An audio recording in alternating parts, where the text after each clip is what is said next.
Chichifumu salutia kutata kutasala kulumuna mpeze. Amis téléspectateurs et auditeurs de la RDA-OPH, peuple de la ville Océane, bonjour et que Dieu vous bénisse. Nous sommes bel et bien dans ce studio de la RDA-OPH où nous avons été surpris de recevoir nos amis journalistes, mais aussi heureux de le recevoir dans ce studio de la RDA-OPH. Il s'agit là de l'association des auditeurs des radios locales nationales et des journalistes chroniqueurs Arlène JC en sigle. Et sur ce plateau, je suis en compagnie de ma consoeur Aline Bolo qui va s'exprimer en langue lingala. Aline, bonjour. Botendeko grâce Bouyou. Comment vous vous sentez? Nazana Isengo, Pambateto Yambibungu, Bapandi Sango Yabwania Kachinabiso. Merci, chers auditeurs. Nos invités vont se présenter à tour de rôle. Bonjour. Bonjour, Jean-Michel Bossi, président de la LNJC. Popassa Ngoya, journaliste Radio Congo. Niké Zessouli, journaliste Radio Congo. Merci, chers invités. Nous sommes très contents de vous recevoir dans ce studio de la RDA-OPH et soyez les bienvenus. L'association des auditeurs des radios locales, nationales et des journalistes chroniqueurs, Arlène JC en sigle, est une association qui existe depuis un certain temps et ensemble nous allons découvrir le motif, sinon les raisons de leur présence ici dans ce studio de la RDA-OPH. Alors, chers invités, pouvez-vous nous dire depuis quand votre association existe? Je vais me retourner du côté du président. Merci beaucoup. Je voulais d'abord remercier les autorités de la place, monsieur le préfet et monsieur le maire, ainsi que nos amis de la force publique pour les devoirs qu'ils sont en train de faire à ce que les gens de Pointe-Noire puissent vivre dans de bonnes conditions, surtout la paix qui est si chère au président de la République. En ce qui concerne la LNJC, dont j'ai la charge, la LNJC est née le 28 juillet 1998. Pourquoi la LNJC est née? Nous avons juste répondu à l'appel du chef de l'État en sortant de ces moments. Le président de la République avait demandé à tout citoyen d'apporter sa pierre à l'édifice, dans les demandes qui étaient la leur. Et lorsque nous avons attendu le message du chef de l'État, donc il était question que nous revenons à ce qu'on disait hier, émulation, juger l'homme au résultat. Et nous nous sommes retrouvés, Jean-Claude Koutana, il est Kimbassa, Jean-Christophe Osango. On a pensé qu'il fallait que nous puissions faire ce qu'on appelait hier l'émulation. C'était difficile. Parce que nous avons écrit à l'époque au ministre Bovi, qui était le ministre de la Communication, il nous avait dit que c'était difficile parce que ça demande beaucoup de moyens. Mais les moyens, c'est l'homme qui les trouve. Et lorsque vous avez besoin de réussir, vous n'avez qu'à fournir des efforts et à multiplier des idées afin que vous trouviez la solution. Et on avait commencé par honorer les gens comme les Boulonesa. Et à l'époque, on avait un sponsor au nom de Yoka Bernard. Mais pour éviter que nous soyons corrompus, il fallait que nous puissions s'affilier au réseau des journalistes africains pour le mieux-être des citoyens du continent qui est basé aujourd'hui à Tunis. Donc nous nous battons pour que nous puissions aussi avoir la présidence. Donc un peu en bref, voilà un peu la création de la LNJC. Maintenant pour le motif qui nous a amenés ici. Mais nous péchons et nous cherchons ce qui est du meilleur en l'homme. Donc nous sommes venus pour reconnaître les mérites de nos amis de Zolo Amour, l'OPH. Le Zolo, hier, c'était beaucoup de problèmes. Même moi, je ne croyais pas le Zolo d'abord. On se disait, on parlait de Loufoque, c'est quoi beau. Je disais, mais celui-là, comment quelqu'un comme ça qui apparaît, il est même invisible. Et les gens croient en lui. Mais il faut approcher les autres pour connaître l'histoire. Et ce que nous devons faire, surtout la connaissance Et si vous cherchez à connaître ce qui se passe chez les autres, rapidement vous trouvez la solution. Et surtout pour les hommes des médias, nous évitons d'apporter une information que vous n'avez pas la maîtrise. Donc nous avons fait nos enquêtes, nous avons compris que si on avait plusieurs églises comme ça, mais je crois que le Congo devait avancer. Le mot amour, grand A, vous savez même que l'alphabet commence par A. Ça veut dire, A dit beaucoup de choses. Luzolo nous a enseigné beaucoup de choses. Merci Jean-Michel Bossi. Aline Boulou, avez-vous une question? Il y a solo des chroniqueuses au Swili, Tony Koye Barbo, Poni Nanyo Kati, Alingomba Luzolo, Amour, Pepo Nani Boponi. Au Kati, il y a Luzolo Amour, Toponi, Ndikona Kombo, il y a Charles Mikungi, Charles Mikungi, Yona Zalibongo, Mouyangeli, Luzolo Amour, na Pointe Noire, Pona Moussala, Oyo, Yazali Moussala, Pea Ponami Lokola, Moto Oyo, Aotala Kamakambo, Yanzambi Okati, ya Lingombo Yo, Arlène Jissé. To pese le sol comme wana, na kanisi président, na le pota ko pakisa, ya na Moussala Ozaza, Oyebi Lingombo Yo, président de Goyib Sango, Tata Mokonzi, Alubaka, tout ça les écoles. École sort les alliés au Katabokono, le président, et Sengel Penza, la Munganga Bima, pour Babimisa école. Les Zana Batoyo, Balingi, école des Zomasima. Les Zana Batoyo, Balingi, école Kendel Bosso. Yango Kati, Yabato Bobaza Osala, Kopesa Mpiko, Nantombo école, Kopesa Mpiko, Tatamokonzo école, Denis Sassou. Toko Kumi Sabonga, Tsoko Kufite. On va Kufi, on Tokewana, Masakola Batangami, Azalaki, même moto, Azala Olingaïté, Soka Kufi a pris Olingaïté. Ndima moto na bomoyi pesa nyonso yazana nango tango azana bomoyi potiso sa motasa kofi oyo za kolena sima ye azala koyibate na sima pe to s'appelle na baninga mibale bazalo kati ya Luzolo Amour pe ba uza bongo ba paldi ya le komo mais pala ki koleka makasa le komo ezali ya président Charles Mikungi. Il y a solo na mo mikolo milikaki yambaki bongo mapolo memisato oyo utaki bongo esika na bino bopisaki sika oto nko yeba na mikolo oyo to sima mikolo mibale bokopesa isusu balata mosusu no nini to wapi likambo ya malamu ya sikisiki oyo asali po boye bakopesa ye bongo biloko ya talo mama est-ce que vous allez sur le camp penser tunanga likambo yebandi bimi posa na miso abato Luzolo Amour Bukabwana kite Luzolo Amour Luzolo Oyokana tala lile na bukasi boye na bulingo boye azali yango président buto loate na lettre ya yamu ya alphabet to bana a amour bato ba koma Luzolo ya amour wana te amour lingi bulingo président Charles Mikungi wakati ya Luzolo Amour azali ko bunda makasi azali ko mema yango lokola Tata Mokonzi. Merci. Daniel, aujourd'hui, votre association a choisi comme personnage Charles Mikungi Lundu. D'abord, il a reçu 3 grands prix venant de votre association en date du 12 décembre 2017. Et demain, jeudi 18 janvier 2018, l'association Luzolo Amour OPH sera encore à l'honneur. Alors, pouvez-vous nous dire pourquoi Charles Mikungi et pourquoi l'association Luzolo Amour? Matondo mingi mama na yuvange muke zabisa muke tonda tete beno na mutini wene ya mbabeto kwa kuna ba studio ben mais ngeza bati libundo beto yake libundo musi mais kuma na baimvu makumi zoli ya mbutama 20 ans, nous sommes dans l'omputo d'existence. Mais à Boutamaka, wapi façon, wap mutindo, Arlène Jissé Kuisaka, ya Kuisaka Samoti, Congo vanda na kati ya Bampaka, Konwana, Koswana, basongi songi mingi.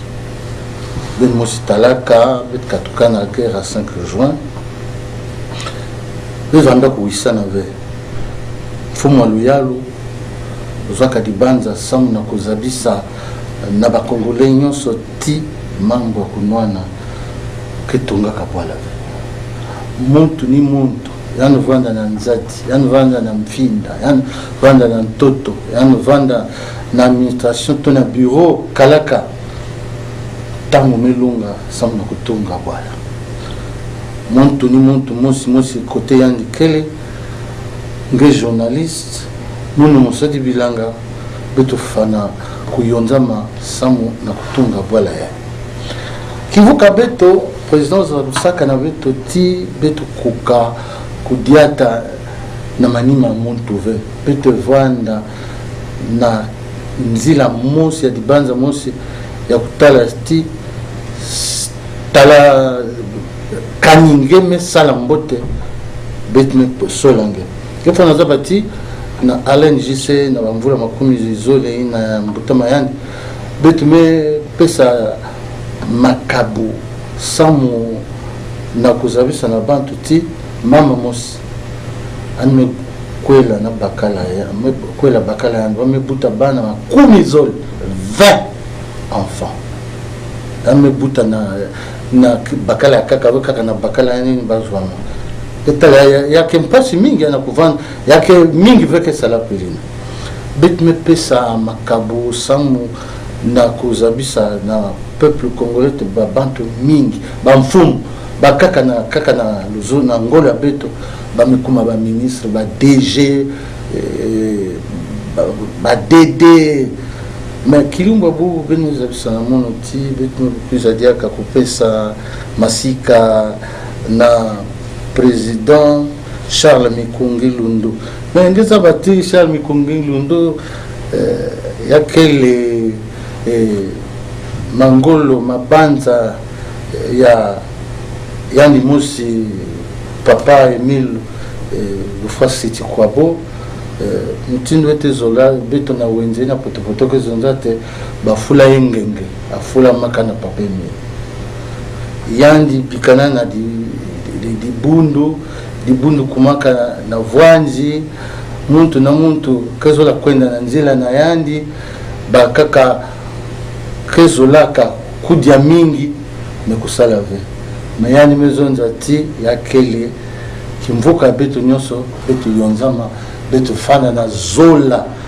betu nyonso vanda kaka kisika mosi samu na kutunga bwana na yao beto kilumbu ya jediai yake vanda na kuyonzama mosi ya nene na kati ya Lusambo na mo arara na quartier 120 paka benizaba yao mtindo mosi samu na kupesa masika na Charles Mikungi Lundu yandi ke vanda nzonzi ya beto na kote ya mfumu nzambi mingi kuzabisa na papa Emile Lufasiti Kwabo tiyandi ke zonzila beto mabanja na pesaka yandi ke zwa ya samuti ya kuiza kote na beto akivanda mpe na bampangi ya kaka ya bakento na babakala mutindo monsieur Mafwa Paul Marie Magloire yinke DG Beno yakele mpe na bikindu destin pe na mama ngamona Luce Natasha baina mpe kezwa makabu sauna kisalo ina bakesala mubanza bampangi inke na kulanda muno balevukela muno mukena talami kamera ve muke zabisa na baoti il faut bakwiza mingi bakwiza tala yakele jambo ya ntete mesalama awa na Pointe Noire banda mwa mavwanga ina salamaka bet pesaka makabu na président Mikungi mais ya lunga ve président Mikungi na meso ya bampangi nyonso bana nzambe nyonso na kati ya association Luzolo Amour mutindo Nick Dikez na président Zabisaka Amour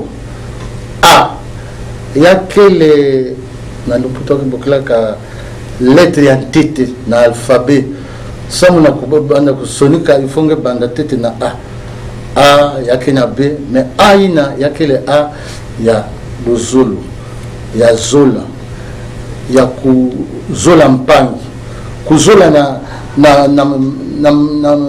na kuzonza ve mais kuzola na tima tala na lukofi moi de banza mono samo na fête nene na kesalama jeudi.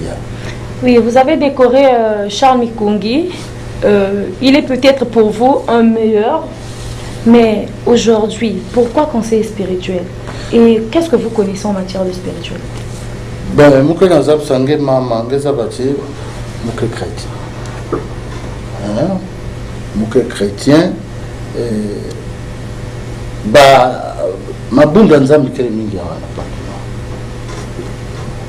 mabunda nzambi kena ba mambo mingi na Pointe-Noire mais na mutindu betu mesola Charles Mikungi Londo na utalaka faso kimvuka ina zola mwangana yame telama façon mfumu kena kunwana ka samu ti wala yando nyenga ve baina nkaka vanda kuzola kulanda mabanza yandi ve mevutuka me yandi yanke kana kuvingira mpangi nyonso parce que inzo ke kaka musi zolo amour na beto metalati yandi ni muntu ke simba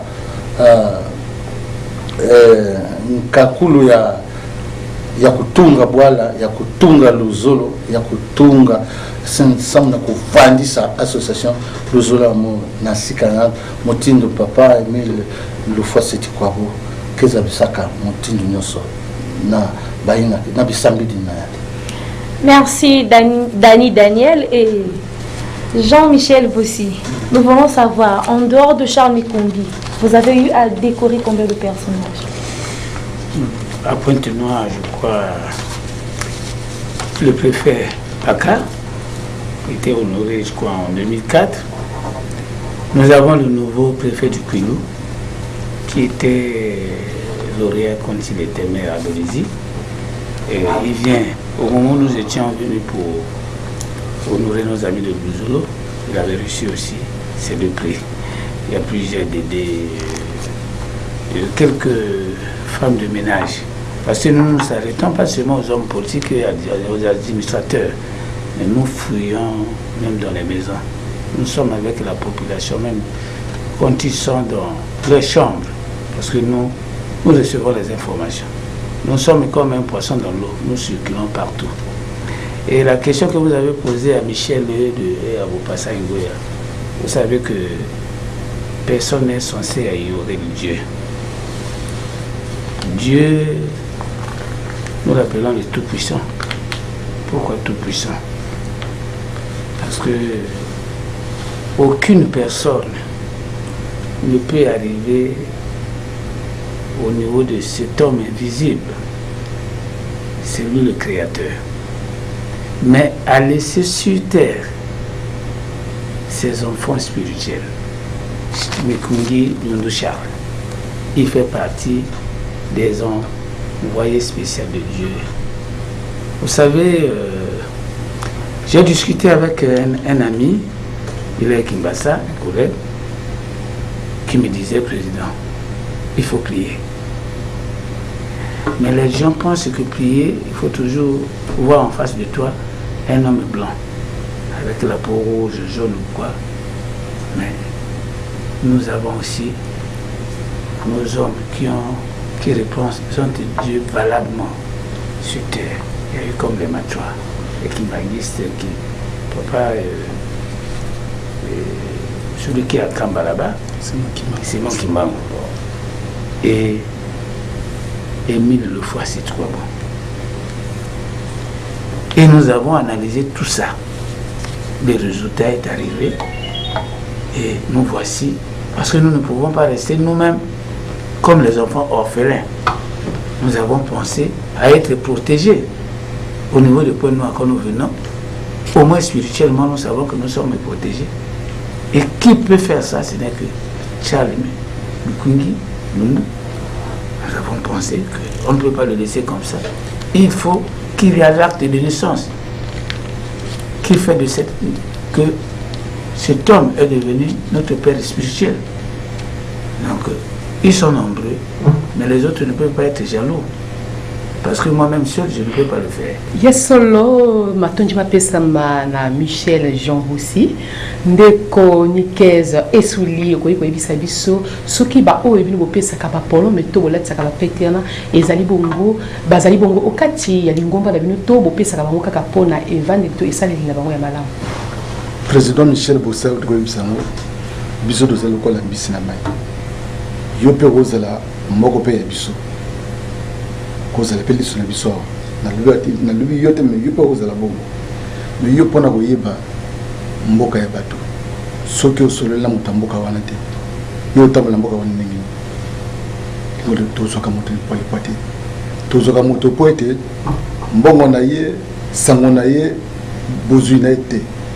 Biso nde na mosala oyo na moto wana za kosala. Hôtel même ce que côté kati ya mandaka mabiso ba ibonso bazwa ba polami kenda tona bipai na bipai ezana moto moko ya tamoko obsero poto zwaka pona pona o admiré kete total mingi to sosoli mingi to monite akoki yango wana azwa to mayango sika oyo na ibanda ubanda kopesa makolo me bato basili kokoma na motango ya bongo ebele Au moins 200 personnes. Pourquoi même Kama la DG, sous-préfet, préfet, ministre. La maman qui aura des enfants avec un seul époux. Bola zaloka tamabala. Olilo uboti bala zomi na sambo na mobali moko. Mais maman tondi mayote. Herere Kongo lilo. Omona mutu wazi fana mobali moko bana nyoso aboti libandate. Maman ndinga wana. Ce qui est commissaire, tous les gars, mon collègue, ah, maman, elle est fidèle. Non, c'est la biso et ça, tout comme ça va te bien. Et quel est le devenir des personnages que vous honorez? Y a-t-il un suivi de votre côté? On a le but. Suivi Neni. Suivi le maman. Biso le pona bonate. Tu as une pointe noire, tu as une pointe noire, tu as yebi, mon conjoint, ni na salaka. Ya solo okoyi kopesa motaza na ezali ya malamu azui lopete pe na sima pa kokobongwama ndi est-ce que la sima kopesa makolo bolandela ka pe bizali na bango tolandaka mais lelo so to kopona président Charles Mikungi Lundu tokola mutatel maka spiritualité au Katia Lingoma pour être à Baksa, le moka ya kuleka to la kaisa la batoana to biso nan to pesa palati après abunginzela na kanisa moto moka zalite to na bato. Daniel, oui, est-ce que vous ne décorez pas ces personnages par corruption? Est-ce que ces personnes ne viennent pas auprès de vous vous remettre quelques sous que non, nous vous remettons cette somme pour nous décorer? Comment ça se passe? Na kinsa mo apeto ya de façon dont nous avons bete zoa bambongo bantu awa na studio ya RT OPH awa mambo corruption que hein nange mosi mutindo papa Charles Mikungi Lundu ke na kusalaka kaka na kutala nge mosi na meso fasal kisala yake na Monica ve hein papa Emile le fois c'était quoi beau muke waka na ba cantique beno mosi na kacha ba nzimbo beno beno zonzati yandike luzolo yandikele tata yani mtu kele kulakisa nzila nzila ina yamekuma na LNGC il faut peut-être voir na twadisi ya lusambulu ina ke pesa beto mwinda ina ke nata beto tama mana utalaka ti ya vwanda na bimvuka nyonso kelao même na bato adi sa bola beto bake vanda kaka na baguide spirituel awa mutinu mewa yuvange ya kaka mais wa façon bene landila babantu beto ke na mavula na Brazzaville awa papa Charles Mikungi Lundu kele tradition beto samna kulakisa beto nzila ya nzambe mais yani tukeza beto samna kuzwa muntu il faut yandi kuzwa bansango ya ntumwa na beto kelawa Roger Telo muntu kele ntumwa na beto ande lutana bandambo nyonso samna kutala yani kuzwa bansango nyonso yani pesa na beto yonzama beto zabisa na père spirituel montia ikele fasha montia kele fasha ya kele Pointe Noire ya kena bantu kena na Mongola za bapata simo kona na ba pétrolier moko so bantu na bete décoré que bantu kiri bete décoré que monto samna tima samna mabanza samna kisalo yati. Et qu'est-ce que vous gagnez en retour après avoir décoré ces personnes? Mais il y a quelqu'un qui me voit. Ngena kaja nzambu ngedani ke. Zabu satete. Ina ngezo nzambu wa nzambu yao. Ngeke gagné que kima ina ngetala ave. Hein? Kilunja ngeke vanda na tranquillité ngeke zamana na bampangi na bisala ngeke na kusalaka maindu ke kana kubola maka ke kana kubola maka kana kubola. Vous savez, tout travail mérite un salaire. Et pardon, nous devons fournir des efforts à comprendre la vie. Vous savez, pour que vous soyez choisi par la LNJC, c'est une équipe qui défile. C'est une organisation qui demande les moyens. D'abord, notre ministre nous disait à l'époque, est-ce que vous avez des moyens? Mais pour que vous puissiez réussir, ce que vous devez faire, c'est quoi? C'est chercher à trouver une solution. C'est comme à Luzolo. Vous ne devez pas aller construire cette radio pour aller commander chez les gens. Nous disons que pour ne pas être corrompu par certaines personnalités qui ont voulu faire ça à nos débuts, on a préféré s'allier au réseau des journalistes africains pour le maître d'histoire du continent qui est basé à Tunis. Et après, nous nous sommes dit, si nous pouvons associer les lauréats pour que cette affaire ne puisse pas disparaître. Donc, vous voyez dans les courriers, nous disons 50%, 70%. C'est-à-dire nous avons notre contribution et le lauréat aussi a une petite participation.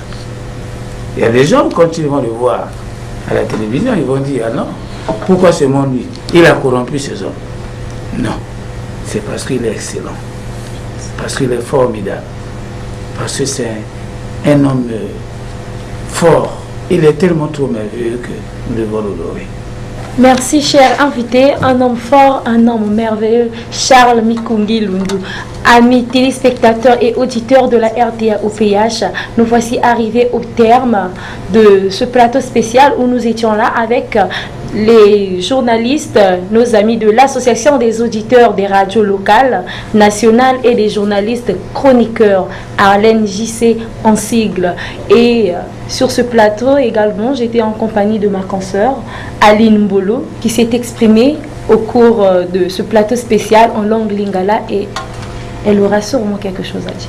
Matondi mapesama na yo grâce buyu nazali na mwa mutuna ya suka oyo na mutuna na ndeko Nikeza esoli ko bisa biso bino bopopona kamekasi soki moto aza penza na posa azala moko ya lingomba na bino eza na mibeko oyo asengela tosa mibeko tosa oza la seli oza la naizela mabete zala muta bosembo zala muto oyo alingi bato muto ya bato que ça était lingo pas ça pas na bato nyonso mon Congo te mon Ngala te mungele te likolo te ya lingo sika oyo zaina loba ya suka ya koyebisa to kotombola bongo mobumola muna ba Yvon so va kolanda biso Ils sont au PH. Ils ont l'amour. Oui, on appelle ça confidence. Alors, mais c'est la meilleure mère qui ah oui, il y a des gens qui après ces bâtons, il y a l'amour, la frère, la sœur, la PH. Voter.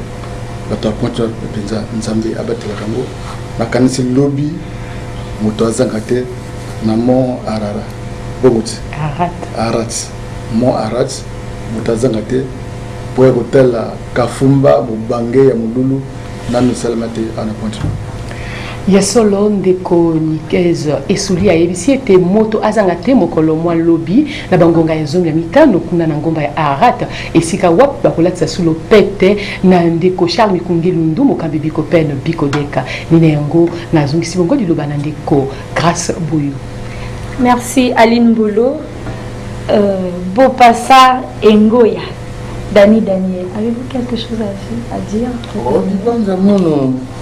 Mukena boklaka bampangi kilumba jeudi bakuza kutala betme tuba mingi na diambango yavana ba commentaire ve bakuza kutala ba mosi na meso faso diamkelo tila na yao betme kuma na suka mvula mimanisa betme kuma na ngonda ntete ya hivyo samu na mtu nyonso bonane na bampanja muno na kele landaka peke talaka sango na television ya OPH pe kuzabisa na beni bantwenya na kusala ngolo na kisalo yai sambe kuma mpena bisika yena vetokele pe na bamama nyonso ya OPH kaka kulanda mabanza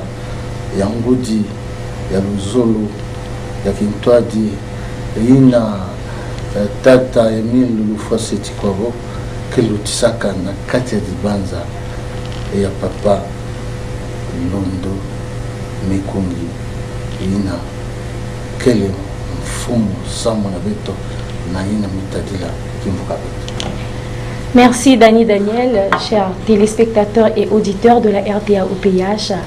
Nous voici arrivés au terme de ce plateau spécial où nous étions avec les membres de l'association des auditeurs des radios locales nationales et des journalistes chroniqueurs Arlène JC en sigle. Nous vous disons merci de nous avoir reçus chez vous. Au revoir et à très bientôt.